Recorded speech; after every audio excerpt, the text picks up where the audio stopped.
We need about 20 seconds of Marv. He's supposedly considering hanging it up. You were paid a compliment from Harvey Fialkoff. He says that you, hands down, do the best Marv Albert Goldie of does a good anybody Marv. in South Florida. Well, Stanka says, Marv Albert, that would be great. Well, I have only one answer to that, and it is yes.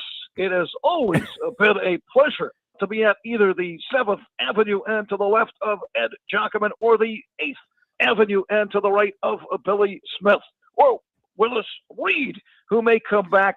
You know, Defo and Lubie, Willis did come back in a heroic fashion, but once I hang it up, that will be it. Now back to Chuck and Sue. Excellent job there as Marv Albert. Craig Minervini. Enjoy your trip to work with lots of laughs thanks to Defo and Lubie. Now on the Defo Show.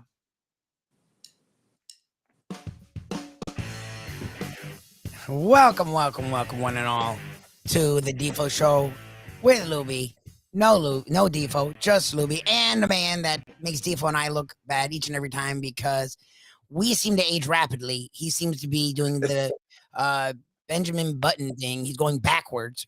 The one and only Craig Minervini joins me today here on this Tuesday morning. Craig, appreciate your time. I won't make you, because there's no Defo. He makes you sit here and do your stand-up act and do every impression, you know. No stand-up today. Man, I'm not going to make you do any impressions, sir, but thank you for joining me this morning. I appreciate it.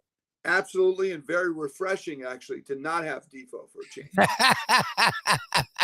I don't really get that off him, so I'll take it, especially voicing that laugh.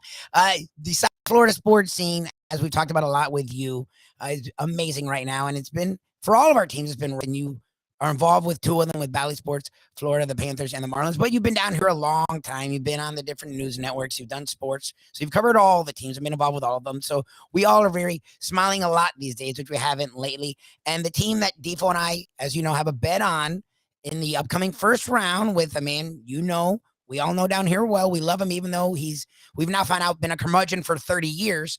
Like Mayo, he's sort of back down on his bet because, as you can see, the Panthers have not only not slowed down, it's like they heard our bet and like, okay, screw you, Mayo. They're just annihilating the competition, whether it's coming back, whether it's having big leads, whether the goaltending, which sort of was in for a second there, has gotten strong again defensively, offensively. Ekblad's now working on getting back too, just to scare people more. And we asked Jessica Blaylock this, and I haven't asked you this, being around this team for so long and finding the good and the bad. Now it's just good everywhere. How has it been being involved with this team this year after all that you've quote unquote gone through? I told you last time that I was on your show, which is probably maybe a month ago or so. I said, I love your bet. I'll take it with Mayo as well. Yes. Because I told you that. I think Mayo was, you know, thinking about when he used to cover for the Sentinel 65 years ago instead of where the team is right now. And that is they have every guy, if you look up and down the lineup, it really is amazing, is having a career year. And that's when things are incredibly special. Doesn't mean they're going to walk through the playoffs. They're going to have a tough matchup, beat Washington, Pittsburgh, Boston. Could even be Tampa slipping back. Looks like it's going to be one of those four teams. But you know, every team is going to finish with 100 points. That has never happened before in the NHL. Never. Not in this system since they've had the 8 teams. The West has had 7 a few times. So what that means is no matter who you catch, there's going to be some jockeying in the final week. You're going to catch a good team. But having said that, it's been great, Lubie, especially, you know, you're right. I mean, I was at the original draft. I went up there on an assignment. I was in Quebec City. So for me, it's very special. The game's been close to me for, you know, since I was a little kid, and to have a good team here. But I would say this, more importantly, for the sport of hockey to grow in South Florida, we as a group, sports fans, we need a run from the Panthers to grab these fans that haven't paid attention to hockey and haven't given it a look, because they're going to love it. There's nothing like playoff hockey. So I think there's an opportunity here that you saw in Tampa. They have grabbed that market. Maybe they grab it here. Well, and it's sort of annoying in a sense, because the Panthers finally are not only, it's not that they're good. They've been that the last year or so. They're great. They are, when I've turned on anything that has to do with hockey, National Hockey Channel, they are one of the first 2 teams. It's Avalanche Panthers. Their odds are up there when it comes to Vegas. They are a prominent team when it comes to this sport, and they're crossing over into just conversation about sports. So it's annoying. Right. They're finally here in their conference. It's them, and then it's them, the Avalanche, and then the next 7 best teams are all in the East. So it's like, of course. Yeah. So Mayo's not totally wrong because we know hockey can be a crapshoot. Yes. Only matters so much. So he's not wrong actually this year in the sense that be it Penguins, Caps, both still have 2 of the bigger names in the sport. But to me, what the Lightning series did for them, which we've seen in the NBA so often, is the young team coming up has to have that tough fight and show it. Well, they had it, right? Yes. The defending champion, now twice defending champion. Many people call it the toughest series they faced the entire playoffs. It was a freaking war. I remember talking to people in the streets, in the restaurants about the series, which doesn't happen often with the Panthers. No. And it was the kind of thing to me, which is why I'm so confident about them making a run this year. They got that, okay, we didn't beat the Lightning, but we gave them a tough run. We're now better, veteran, have that experience, and added veterans, which you've never seen the Panthers really do. Right. I'm confident because even when they had that quote-unquote 4-game skid, like they came back and have now won a ton in a row and playing great. So it was like this team, whatever the issues have been this year, they just take it and run right through it to the point where I'm just like stoked for the playoffs this year. Yeah, they had a skid in December, and then that skid you're talking about. Yeah. And then ever since then, they've been incredible. They did have a very tough schedule to start the season, and they got through that. And then in the latter part, it's actually been a lot easier, the teams that he played. But they're not just beating them. They are mowing down teams that are not in the playoff picture. And so they're going to have to rev that back up really quickly because when the playoffs start, obviously you're going to catch a really good team. But I'm not concerned about that. I think you made a point last year that some of these guys went through this playoff war, if you will, and now they're even better this year with the additions they've had on this hockey team. So it's going to be fun. I think you also found that Spencer Knight's had a good second half. That might be important. Goalie gets hurt. Bob has a rough game. To me, the $64,000 question is, what's the hockey going to look like? Is it going to be shinny, crazy, wacky, our chaos is better than your chaos, 6-4?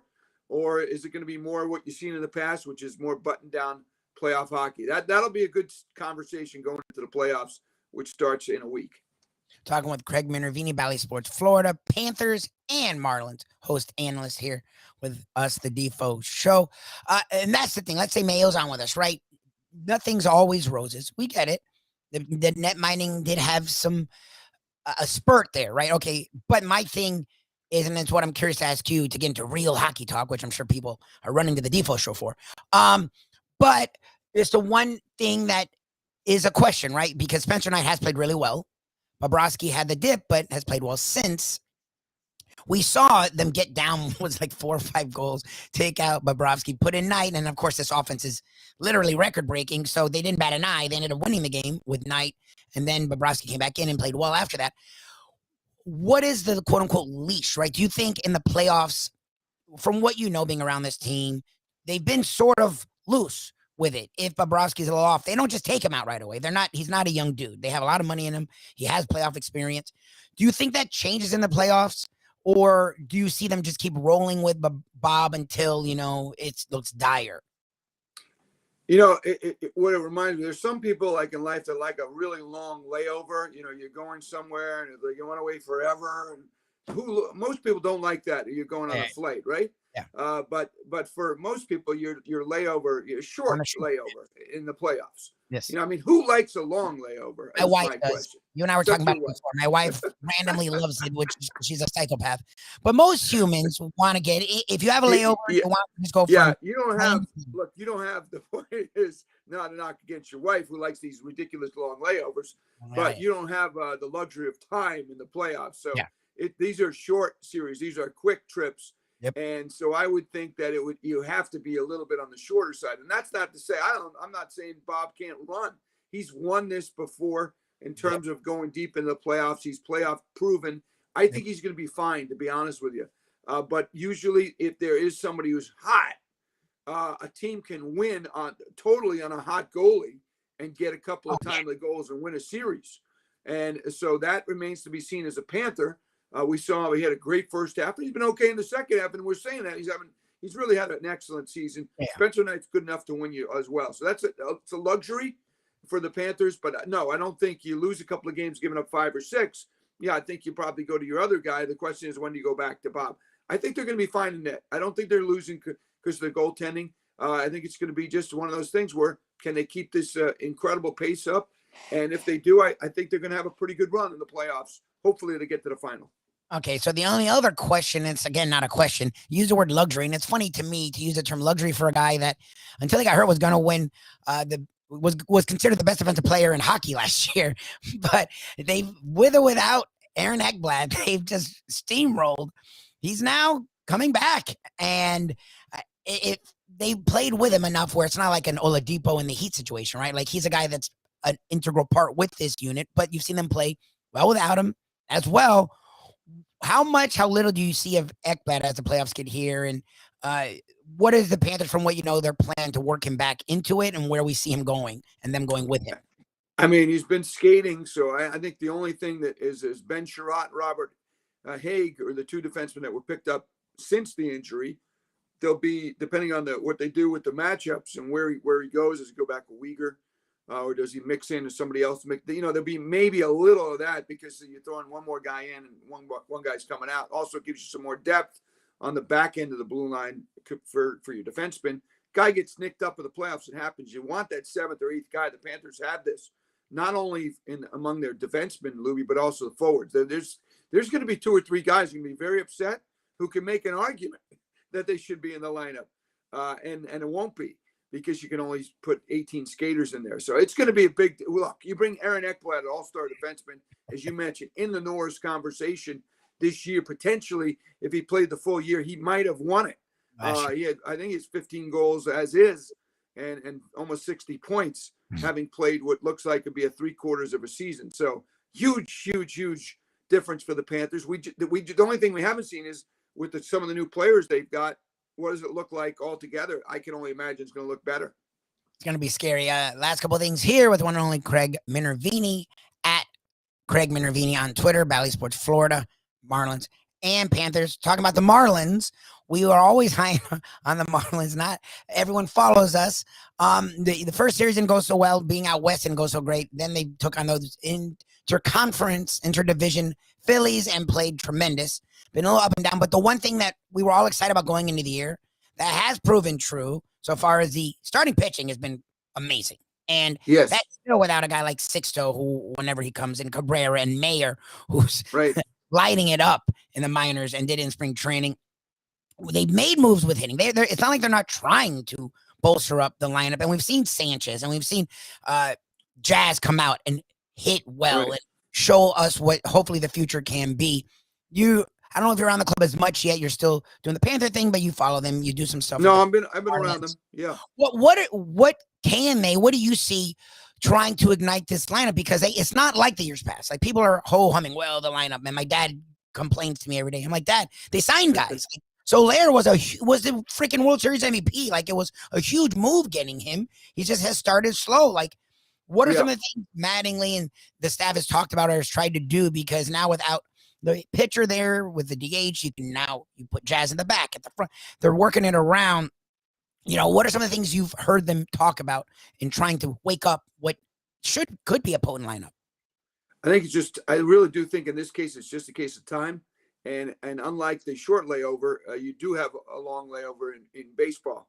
Yeah. But having said that, you don't want to get too far behind. The Mets got off to an incredible start. And you don't want, there's an extra team in the playoffs this year, so that's not out of the question, but you don't want to let time go. I think what we're going to see here is a little bit of an evolution. When you bring new faces in, you kind of try to figure out, A, where they belong, and B, get them adapted to where they're going. And also the manager to get used to what he's got here to decide on the lineup that they want to use going forward. Lineups change all the time, but this one's been different because they've gone power up top and not your typical table setter. And a lot of teams, Lubie, have done this. Maybe head-scratchingly so to your father and me, and a lot of seriously, to a lot of fans who are like, what's going on here? But the analytics, the people who look at the numbers, we saw Stanton get moved up in the lineup, Power, Judge, not 4 or 5, but maybe in the top 2. which is unusual because that never happened when we were growing up. So it's sort of, we got to get used to it. And I think the Marlins lineups sort of got to evolve. And then, at some point you're going to settle in. All right, this works best. We'll see. I hope this works with putting Soler up top, or if he's out putting Garcia or Sanchez or somebody. Personally, I kind of like it the other way. Put a Miggy, Jazz, and then your meat of the order. But that's old school, and I'm old. But we'll see how it goes. It's been a work in progress. You're right, though. Talent-wise, there's no reason why they shouldn't score. They've got good enough talent, and it's deep. Well, and what's interesting, and it's why the division's insane, because everyone's went and spent money, including the Marlins. But the thing, and this old adage, when it comes to like basketball, football, defense wins championships. It worked for the Marlins in 2003. Derek Lee's defense and Pudge's defense was a big part of them winning a championship. But pitching was always the real adage when it came to baseball. Yeah, we've changed things where offense, we want the home run and we want, we don't care about strikeouts and offense. But the fact that they have pitching wise right now 5 guys that any single day can be dominant, and then they have 2 or 3 guys just sitting around, sooner than later going to come up, is why I have this sort of confidence that they're not going to be out of it at any point, because their pitching is what Derek Jeter and before he left Denbo have really tried to do. It's said because years ago they had all these young studs, but they didn't have pitching. Now it's the opposite. They can go like 7 or 8 deep with guys that could be 1, 2s, or 3s on most rotations. When you get to a Hernandez and Lopez and then Rogers and Alcantara, like it's scary what they can do there. To me, it's like, okay, and they're young guys and they're figuring it out. I think the bats will come around. The fact that you have pitching, and it's the best pitching in the division and one of the best rotations, even with what the Braves have in baseball, it gives you, I don't know about a luxury, but it gives you a little bit of, okay, look, if the hitting catches up at all, this team will be scary because the pitching is scary. I agree with you. I really do. You have to pitch to even have a shot. And on top of that, I think their bullpen is pretty good, although Bender has struggled a little bit on closing some games out late in ball games. So early in the season here, he's got, lights out stuff. Dylan Floro will be back as well. But overall, the bullpen is not walking guys. A couple of years ago, I think they led the league. The Marlins staff led the league in walks, and you just can't get free passes, especially in this tough NL East. They've kind of chopped down on that. They've been among the better teams last year. So far this year, early in the year, not giving free passes up. So to me, the pitching is winning. Yeah, they're a winning staff. They've got a good bullpen. They got to score some runs, and they should be able to score some runs. And they're playing some tough teams, but I'm with you. I think this team should be at the very least competitive, and maybe make some run at one of those playoff spots. But that now we're talking about, okay, on paper they look pretty good. They got to gel as a unit. We could talk all we want, but these guys some of them making some good change. The Marlins spent some money on these outfielders. Yep. They've got some guys who've come back, like Brian Anderson. You need a good year from, and Miggy Rowe do his thing, and Jazz looks good. Stallings got to pick it up offensively. He's been very good defensively, and I think you got a pretty good team. This is the Defo Show with Lubie here. Finishing up with one and only Craig Minervini. Okay, just bouncing back to the Panthers one more time. Not a plea, because what is cool, and in the past, Defo and I have sort of taken liberties with the crowds. The one thing I'll say, maybe you said it, not everyone's following them. The crowds have been ridiculous. They're finally getting people in there to follow this exciting team. Just how good is this team, right? Is it expectation-wise? Because they've been very humble. They're taking everyone seriously, but they also have this sort of smirk like, we know what we are. What do you see, and what are you feeling from this team? Yeah, we want to get past the first round. That's what our bet is with Mayo. But to me, it feels like the sky is the limit, and this team feels like that as well. And the expectations aren't, well, we haven't won a series in 20 years, so that's enough. To them, to me, if they just get past the first round and then lose, it feels like they'd be highly disappointed as a team. Like, I agree. What are you getting from them? What is the idea around this club? Here's the number one. Here's the word I think of. I don't know if anybody said this, but I think of this word with this team: unselfish. That's what I've never seen a team pass more than this team. And I watched a lot of good teams, including the Flying Frenchmen in the 70s that were dominant. and the Islanders and my Ranger teams when I was a big fan of the Rangers growing up, when Defo was selling popcorn for Harry and Steven at the Garden and Chase Stadium. So this team, almost to a fault, they find in the back of the net. And what you have here is cohesion. You've got a team. How many times I've heard more about love here than I have on Dr. Ruth's show back in the day. I mean, it's unbelievable.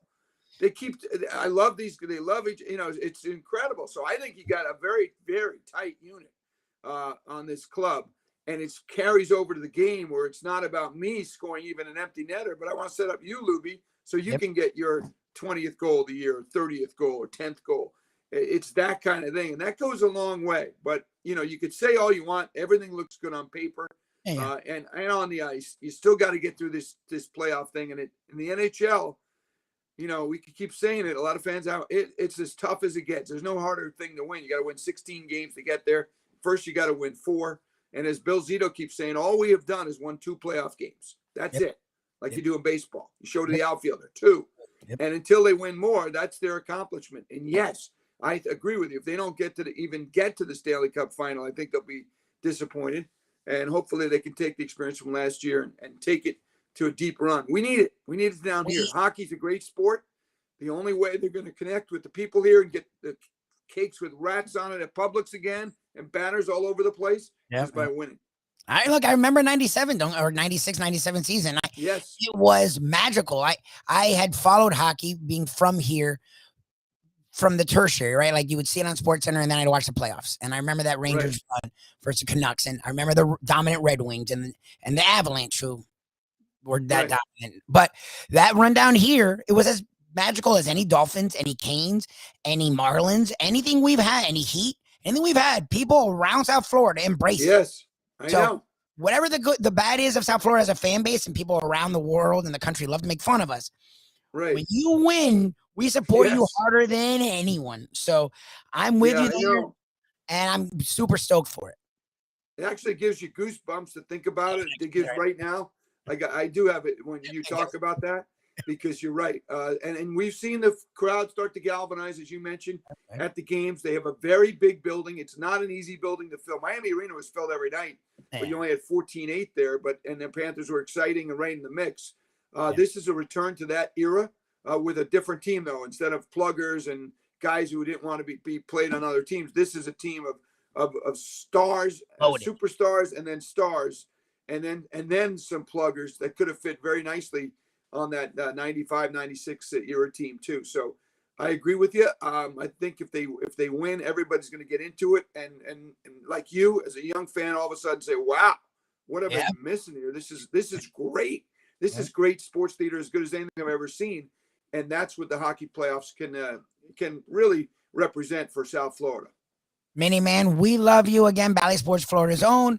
Panthers, Miami Marlins host at Craig Minervini on Twitter. He's the best when it comes to your Panthers and your Marlins. We love you, sir. Thank you for joining me, and we will hopefully talk to you a lot as the Panthers make a deep run into the upcoming playoffs. Absolutely. And if Defo can't make it, that's fine with me. I'll pass it along. Thanks, Mini Man. Appreciate it. The one and only Craig Minervini joining me here today on the Defo Show with Lubie. Again, as we say each and every day, you can check us out on 5 Reasons Sports with our South Florida content. We do an exclusive content podcast, Believe Network, and each and every day, just Google us in the morning, the Defo Show. For the absent Defo, I am Mike Lubie Lubitz. Check you out tomorrow with a Kicking It Old School Wednesday with Tony Segredo. Thank you to Texas Red House and Catholic Health Services on the Defo Show with Lubie. Thanks for joining in. Thank you again to Craig Minervini. We'll check you out tomorrow. Let's go to eat a damn snack. Look what they done to my show.